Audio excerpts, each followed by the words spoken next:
Majority Leader. Mr. President, our distinguished Minority Floor Leader would like to ask a few questions. The Minority Leader, Senator Frank Drilon, is recognized. Thank you, Mr. President. Will the good sponsor yield the floor to a few clarificatory questions? Yes, thank you very much. Gladly, Mr. President.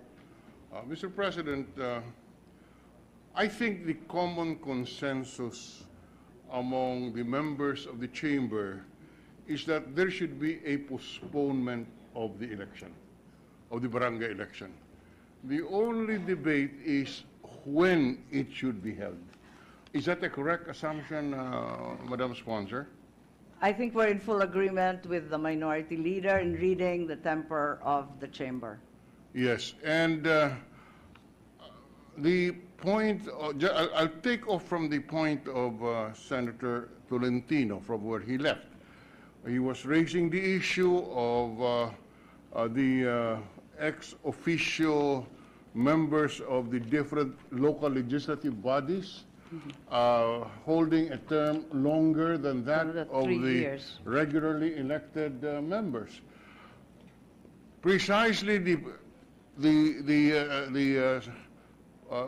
stand of Senators Go and Senator Binay under Senate Bill number 201 and Senate Bill 869, which proposes that the election be held on October 2022, will avoid this problem, because by that time, if we have an election, those elected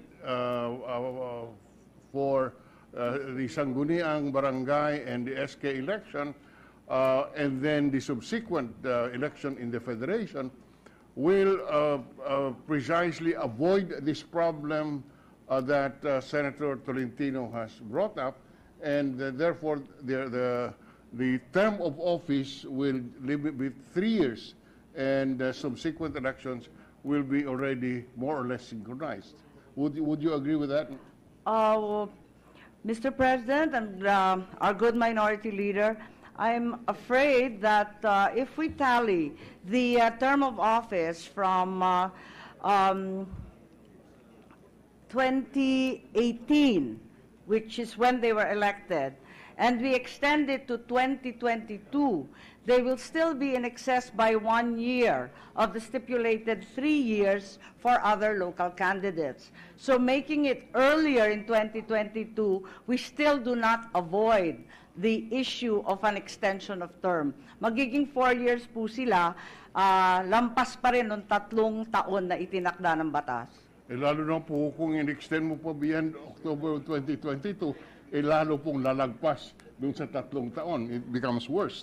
That's right. Yes. Which is why po, upon our urging, tinanong ko yung COMELEC, magtapatan po tayo, sabi nyo, good soldiers kayo, ano ba talaga ang pinakamaaga? At sabi nila, kaya naman daw pag bandang December 1st or 2nd week ng 2022 para hindi na mahabaan ng labis.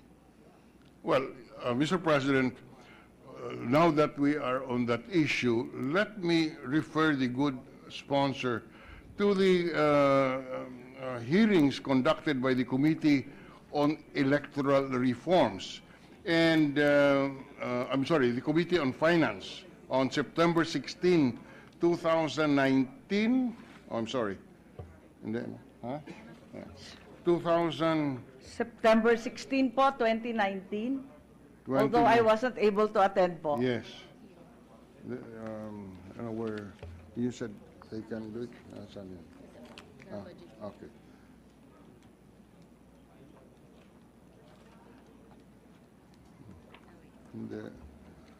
I was present. I couldn't at this stage exactly recall when it was, but during the budget hearing of the Commission on Election, upon my questioning, the COMELEC admitted that they could hold the election within 2000. 22. Huh? Um, huh? They can hold it on 2020. They are ready to hold it on 2022. 1 minute suspension. I'm confused.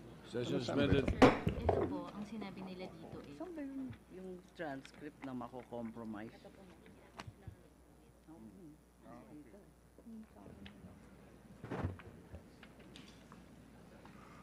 Ready to resume, Mr. President.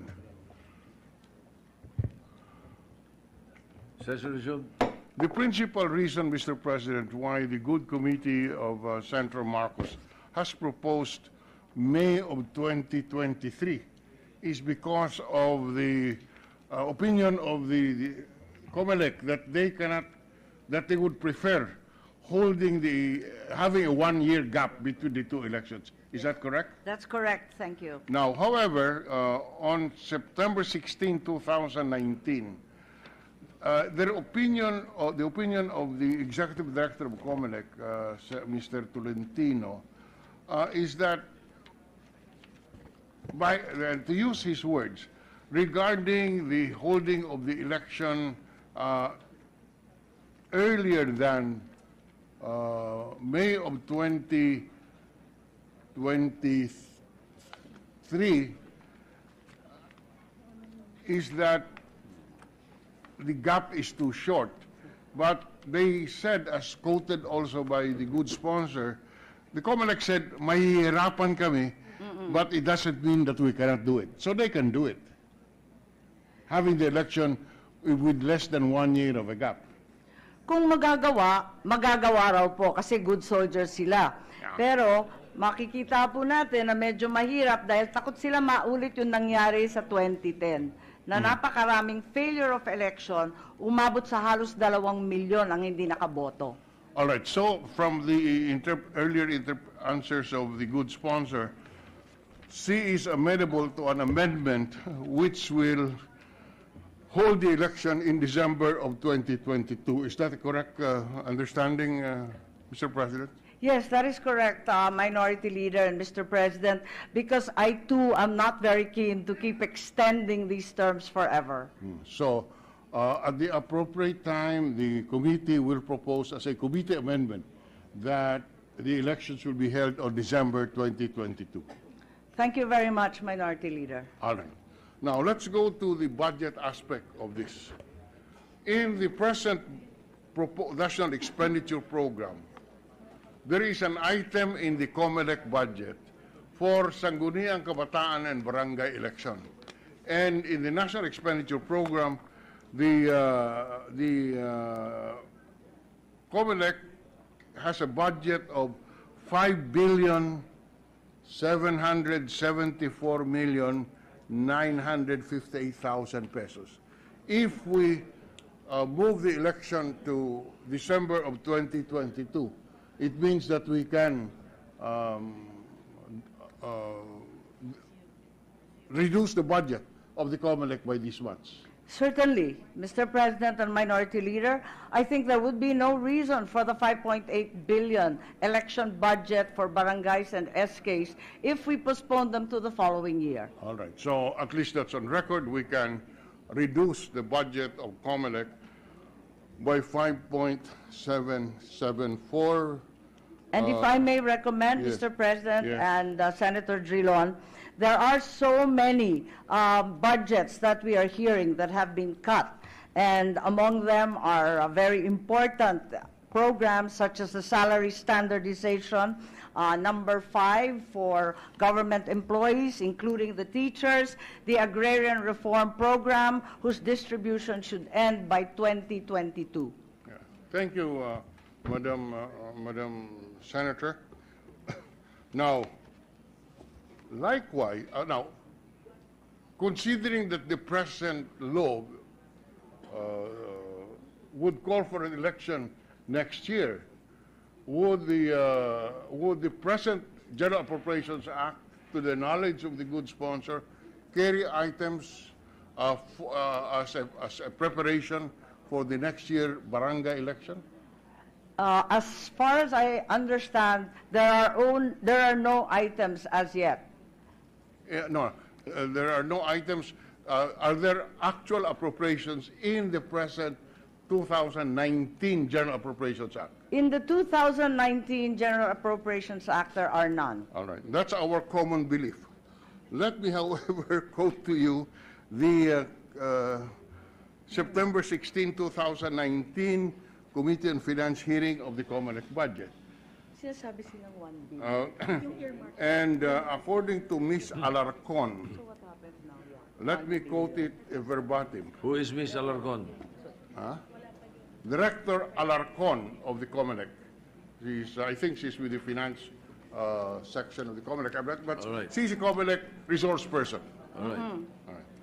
Let me quote the pertinent transcript.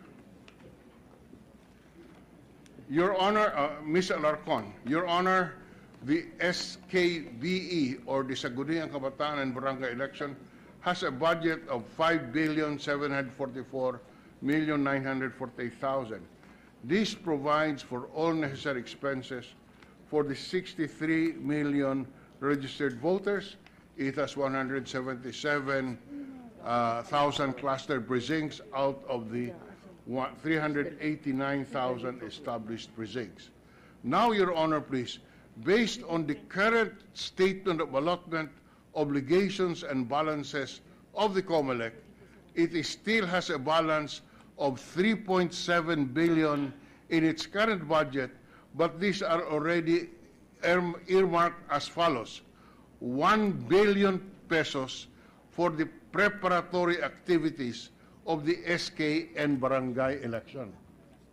So there is actually a 1 billion budget that they have allotted out of their savings of 3.7 billion. My information, Minority Leader, is that in fact the 1 billion is called from the savings. It was not a separate item. Okay. However, as you rightly cited, 1 billion was earmarked for early procurements involving the carbonless paper, ballot paper, other accountable and non-accountable forms. Not a cent has as yet been expended. I am guaranteed. Very good, because in that case, then we can reduce further the proposed budget for 2020 of the Comelec by 1 billion, because there is a 1 billion earmark for an election which will not take place. That is correct. They are already resigned to that. As I spoke to them earlier, you should be decreased by 1 billion. 1 billion more. 1 billion more than the 5.7 billion. That's correct. A total of 6.7 po. All right.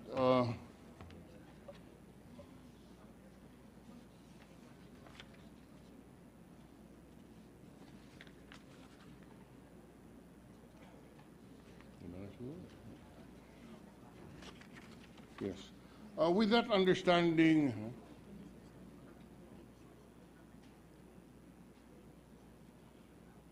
Mr. President, I think this representation could terminate the interpellation, and we will just await the committee amendments in order that we can vote properly on this measure. Do I take it, Mr. Minority Leader, that for the 2019 budget, they indeed have already a budget if elections were going to be held for this October?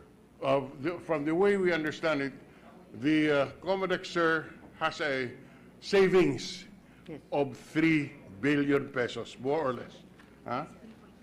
3.7 billion.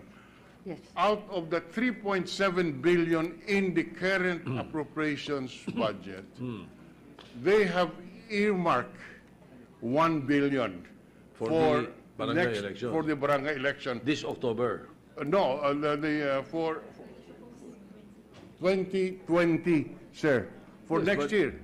But the elections were supposed to be held this October. Am I No. right? Am The I right? elections, Next Mr. year. The President, elections were supposed to be held in May of May of next year. next year. And therefore, as part of their preparatory preparation, they have earmarked 1 billion out of their savings of 3.7 billion okay, savings. for SK and barangay elections, and another 5.775 billion in the National Expenditure Program next For year. 2020. So they are talking 20, about, and in fact, they were asking for additional 2 billion pesos for next year in their presentation.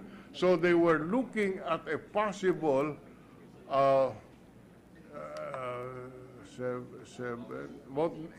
over 8 billion, almost 9 billion pesos for the SK and the barangay election, all of which now will be available for other realignments, for other worthy projects, Mr. President.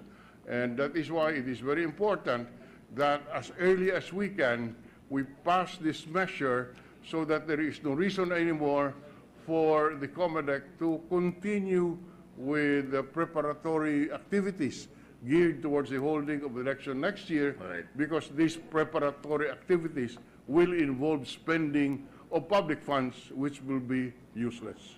All right. Senator Lacson, you were seeking the floor earlier.